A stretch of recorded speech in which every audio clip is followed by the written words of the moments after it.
from where you're sleeping. Again, less chance that you're going to get insects and critters coming if we dropped food that we didn't notice in the dark. All right, if it's over there, guess what? We can sleep safely over here. So think about that. Do we have a lot of bears up here? I'm guessing yes. There are bears, there are coyotes, there are deer. So the bears are a big thing, and the coyotes.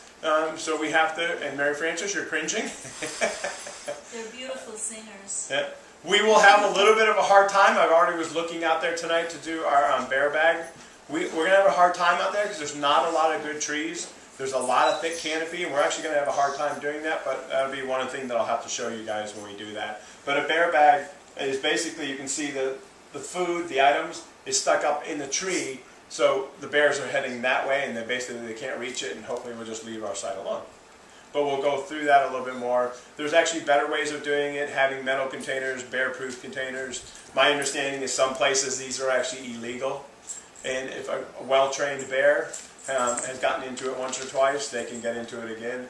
There is a rope that hangs down. If they figure out, hey, this rope will drop this food, break that rope, they can do that. So it's not the best way of doing it. So again, knowing our hazards. Again, we've got the owner here. She's already telling us what some of the hazards are. We won't have too much of a problem, guys. We've got plenty of dogs. They make noise. They're going to keep stuff away. Not really worried about it. Some of the other things, we probably won't have to worry about snakes. You better. We're going to be in some colder areas. Poison ivy will still be around. Did anybody see any out there today? I was looking. I didn't see any. A lot of it's, again, we're under thick canopy. There's not a lot of low growth where we're staying. So it could... There's a lot down by the water where we were. Okay, and again, that's a little bit more in that sun area, so that's where we'd have to look for it. But even when we were by the water, I didn't see any. I was looking. All right, but again, insects should be on the lower side because of the year. Biggest thing we'll need to watch for, just because last October we had that storm, we had a lot of tree damage, a lot of ice damage, weight. Again, I was looking in the trees, I didn't see much, but there's definitely possibilities that there's upper broken branches. So we're going to have to be careful with that. And watch out for some washed out trail beds. All right? Go through snakes really quick. Again, I'm not expecting too much of the problem at the time of the year. But in Massachusetts, okay, all this stuff here that I'm going to be giving you guys is Massachusetts. If you were going somewhere else, you would need to research the area you're going to. But in Massachusetts, we have 14 species of native snakes. Most are under 3 feet. Okay? None are aggressive in our area. There are a couple that may follow us. They get curious. But none are really aggressive.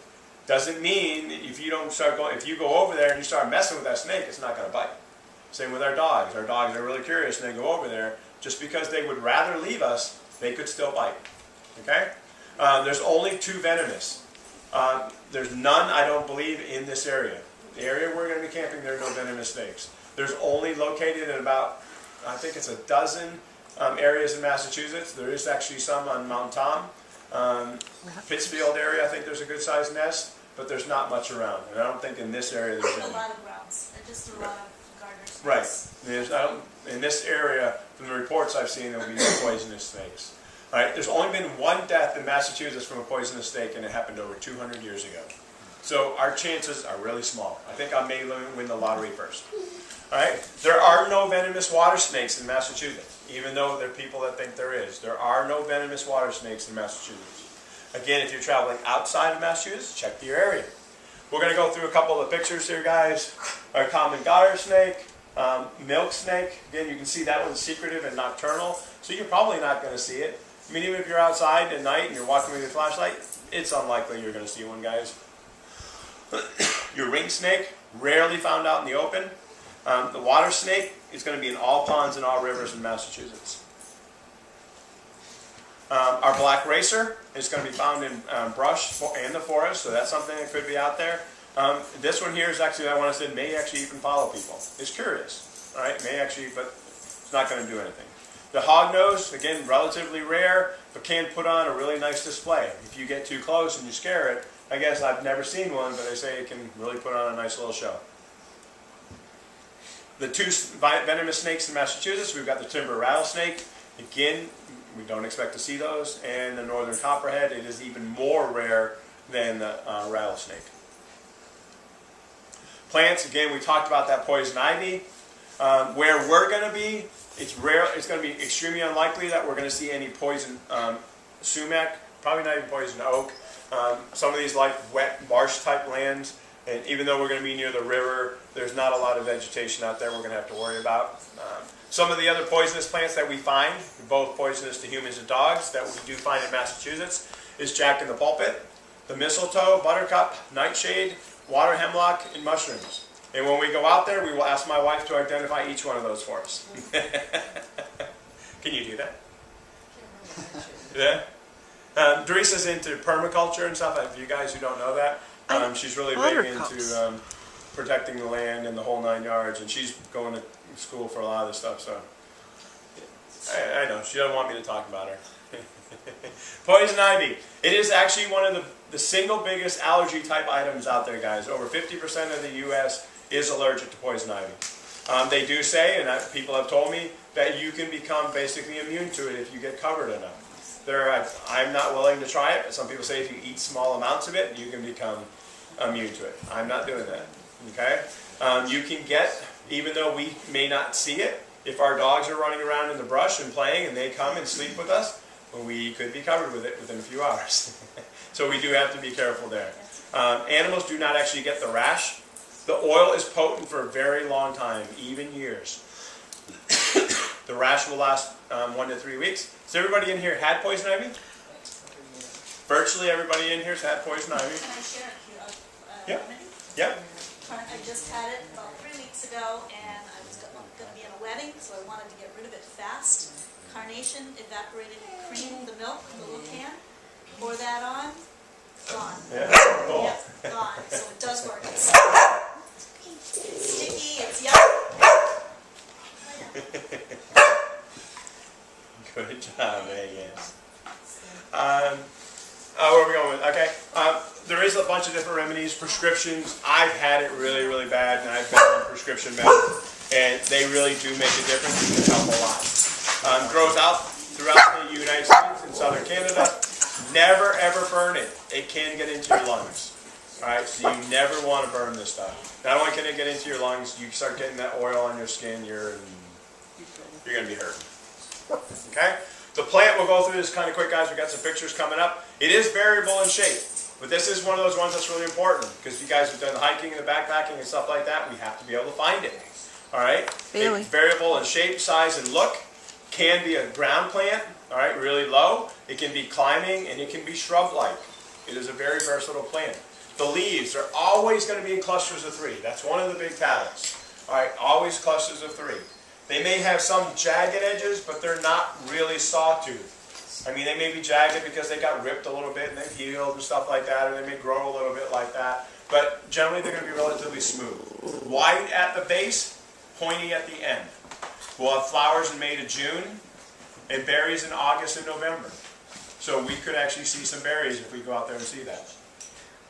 Alright, you can see here in the picture, in the circle, how it's got that 3-leaf cluster, how it's wide at the base, the leaf is pointed at the end, and it does not have to be shiny. Although that can be a really good tell, alright, that red and shiny, it does not have to be that, guys. Bailey. Bailey. Right? Spring, you can see that kind of a little bit of newer plant. That summer becomes a little bit more greenish, a little bit duller. Thank you. Okay? In the fall, and I've seen this when we were in Groton last week. I've seen some of that fall stuff already down there. It was actually starting to change a little bit. Alright, and that winter is just that bush. Right? Most people are not going to know that's poison ivy. So if you see bushes, you're kind of viney type of things, stay away from them. Because although they may be some sort of just vine, grapevine or something like that, it could be poison ivy. So you want to be careful. There's some of your flowers and your berries in the fall. Yep. Yep. Is the bush without the leaves poisonous as well? Yes, it is. So both of them secrete the...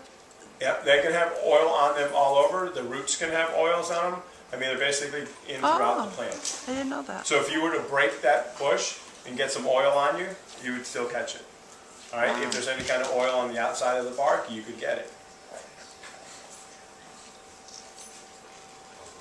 Okay, here you can kind of see.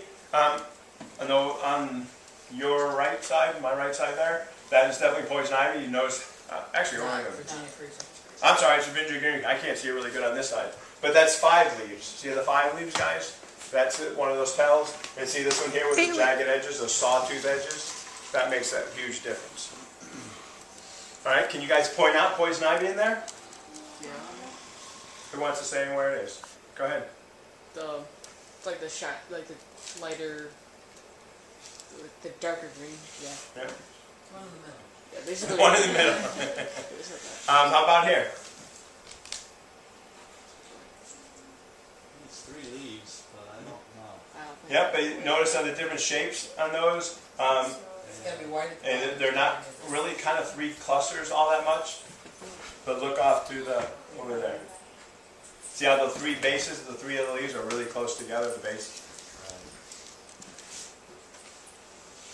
Some of the insects, we all know about the mosquitoes. They're really going over it lately up here. You know about what's going on in Texas. So mosquitoes are really bad.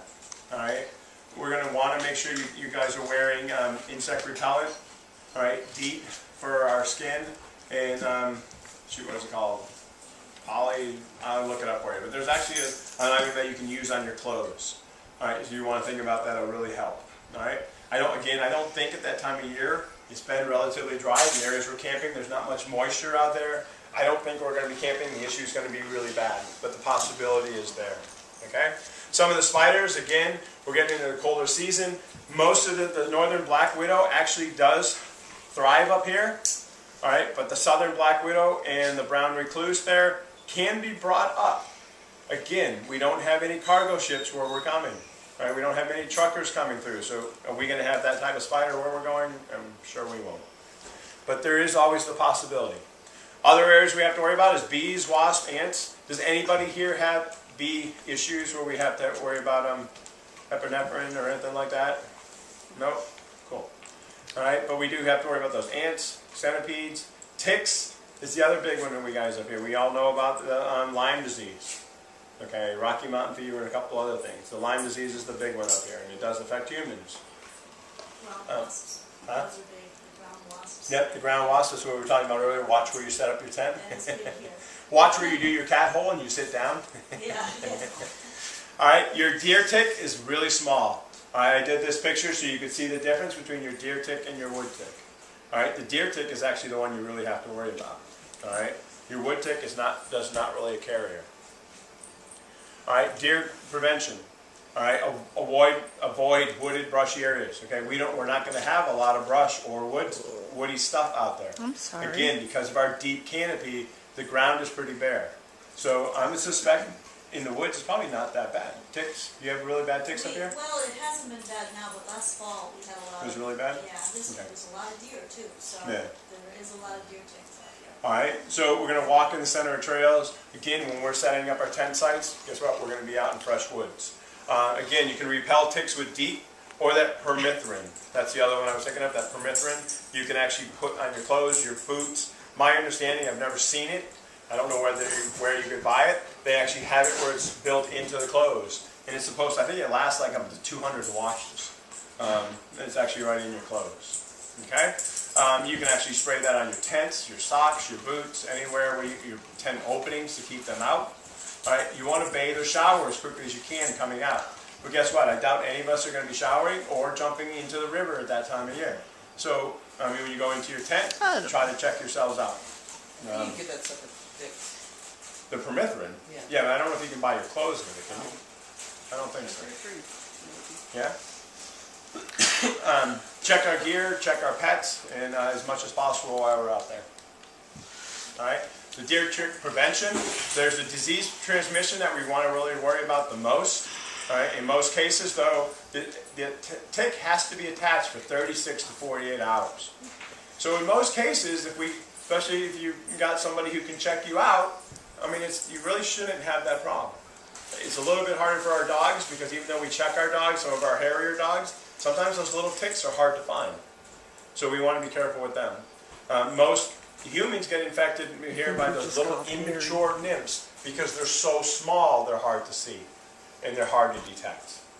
All right? We want to know, again, that ticks not known to transmit the Lyme disease is the Lone Star ticks, the American dog tick, the Rocky Mountain wood tick, and the brown dog tick.